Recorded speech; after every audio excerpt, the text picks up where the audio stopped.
दोस्तों, middle east की जंग अब और खतरनाक ही नहीं बल्कि पूरी दुनिया के लिए खतरे की घंटी बन चुकी है। ताज़ा रिपोर्ट के मुताबिक ईरान ने कुवैत के इंटरनेशनल एयरपोर्ट पर ड्रोन हमला किया, जिसमें एयरपोर्ट का रडार सिस्टम तक तबाह हो गया। खुद कुवैत सरकार ने माना कि हम इस हमले में भारी नुकसान हुआ है। अब सवाल ये है, कुवैत ही क्यों?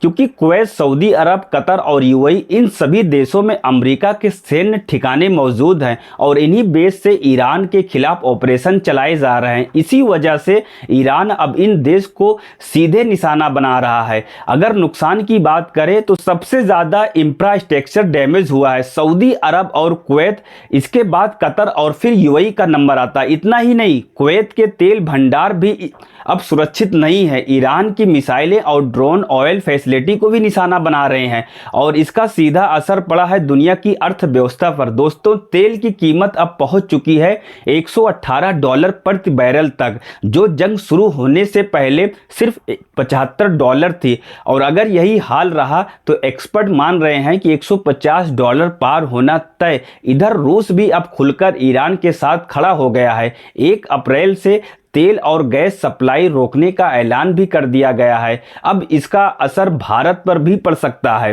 क्योंकि भारत लंबे समय से रूस से सस्ता तेल खरीद रहा था। हालांकि सरकार का कहना है कि हमारे पास करीब 2 महीने तक का स्टॉक मौजूद है, घबराने की कोई ज़रूरत नहीं है। लेकिन खतरा सिर्फ तेल का नहीं है। इस जंग में सबसे खतरनाक हथियार बन चुका है शाहिद 136 ड्रोन। ये ड्रोन ईरान की टेक्नोलॉजी है, जिसे पहले रूस को दिया गया था, रूस यूक्रेन युद्ध में इस्तेमाल करने के लिए। लेकिन अब रूस ने इसी ड्रोन को और एडवांस बनाकर वापस ईरान को दे दिया है। यानी अब ये ड्रोन पहले से भी ज़्यादा खतरनाक हो चुका है। रिपोर्ट ये भी कहती है कि यूक्रेन ने इस ड्रोन को रोकने के लिए अपने स्पेशलिस्ट और हथियार मिडिल ईस्ट भेजे हैं, लेकिन पिछले 10 दिनों में ऐसी कोई पुष्टि नहीं हुई कि शाहिद 136 को रोका जा सके। यही वजह है कि कुछ अरब देश अब यूक्रेन के साथ सैन्य समझौता कर रहे हैं।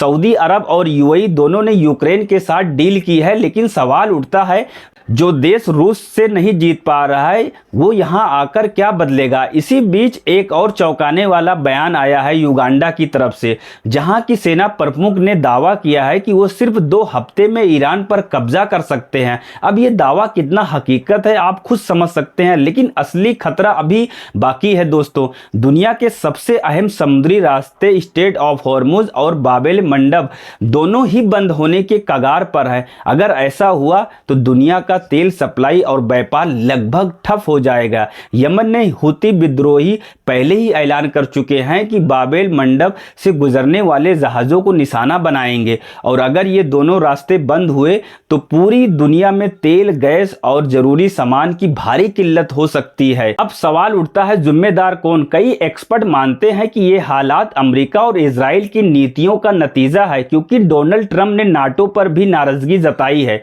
और रिश्ते तोड़ने तक की बात कह दी है। अंत में भारत के लिए सबसे जरूरी बात, घबराने की जरूरत नहीं। सरकार और पेट्रोलियम कंपनियां साफ कह चुकी है, देश में तेल की कोई कमी नहीं है, तो बेवजह स्टॉक करने से बचे और सामान जिंदगी जारी रखें। लेकिन अगर ये जंग लंबी चली तो असर पूरी दुनिया को झेलना पड़ेगा। अब देखना यह है, क्या ये जंग यहीं थमेगी या दुनिया को एक बड़े संकट की तरफ ले जाएगी? ऐसे ही लेटेस्ट अपडेट के लिए वीडियो को लाइक, चैनल को सब्सक्राइब और फॉलो जरूर करें। मिलते हैं अगली वीडियो में, तब तक के लिए आप अपनों का ख्याल रखें। अल्लाह हाफिज़।